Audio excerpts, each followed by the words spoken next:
Assalamualaikum warahmatullahi wabarakatuh. Pada pemaparan kali ini, saya akan menjelaskan tentang berbagai standar jaringan nirkabel. Sebelumnya, saya akan menjelaskan tentang pengertian standar jaringan nirkabel.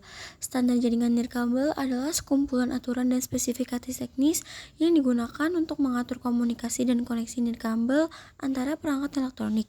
Standar jaringan nirkabel dikeluarkan oleh Institute of Electrical and Electronics Engineering atau IEEE. Standar jaringan nirkabel yang pertama itu ada Wi-Fi atau Wireless Fidelity.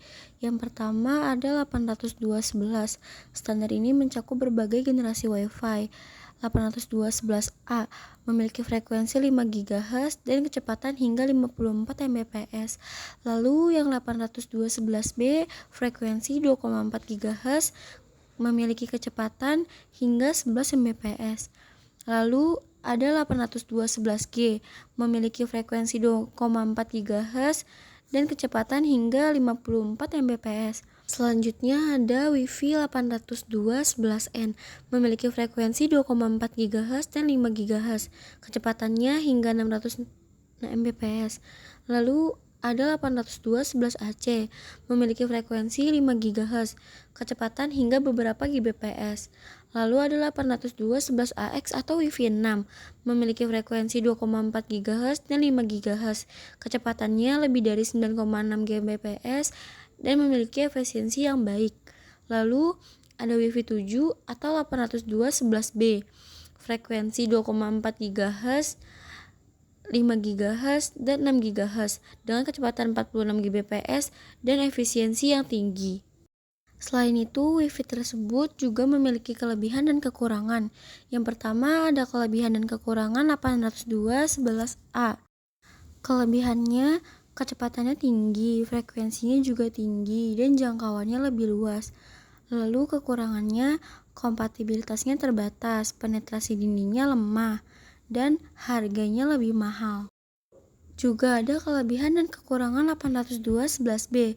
Kelebihannya, kompatibilitasnya tinggi, harga terjangkau, dan jangkauan luas. Kekurangannya, kecepatan rendah, gangguan frekuensi, efisiensi, dan kapasitas. 802.11g. Kelebihannya, kecepatannya lebih tinggi, kompatibilitas luas, dan jangkauannya juga luas. Kekurangannya, gangguan frekuensi, terkadang juga kecepatannya tidak optimal, dan kapasitas efisien. 802.11n. Kelebihannya kecepatan tinggi, jangkauan lebih luas, dan fleksibilitas frekuensi. Kekurangannya kompleksitas setup, interferensi, dan kinerja di jarak jauh. Wi-Fi 802.11ac juga memiliki kelebihan dan kekurangan. Kelebihannya kecepatan tinggi, frekuensi, dan efisiensi yang baik. Kekurangannya yaitu jangkauan yang sangat terbatas dan kompatibilitasnya. Lalu ada Wi-Fi 802.11ax. Kecepatan tinggi, kapasitas tinggi, efisiensi energi, dan pengelolaan interferensinya. Lalu kekurangannya biaya implementasi dan kompatibilitas. Dan yang terakhir ada Wi-Fi 802.11be.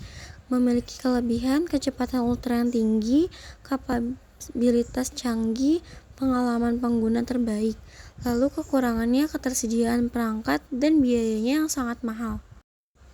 Lalu ada standar jaringan nirkabel yang kedua yaitu Bluetooth 802.15. Memiliki kelebihan hemat energi, lalu mudah digunakan untuk perangkat seperti handset dan ponsel, mendukung komunikasi jarak dekat. Hanya saja kekurangannya memiliki jarak jangkauan yang terbatas, yaitu hingga 10 meter saja, dan kecepatan transfer data yang lebih rendah dibandingkan Wi-Fi. Standar jaringan nirkabel yang ketiga itu NVC. Kelebihannya, kecepatan dan kemudahan pengguna, keamanan, fungsionalitas beragam, dan efisiensi energi.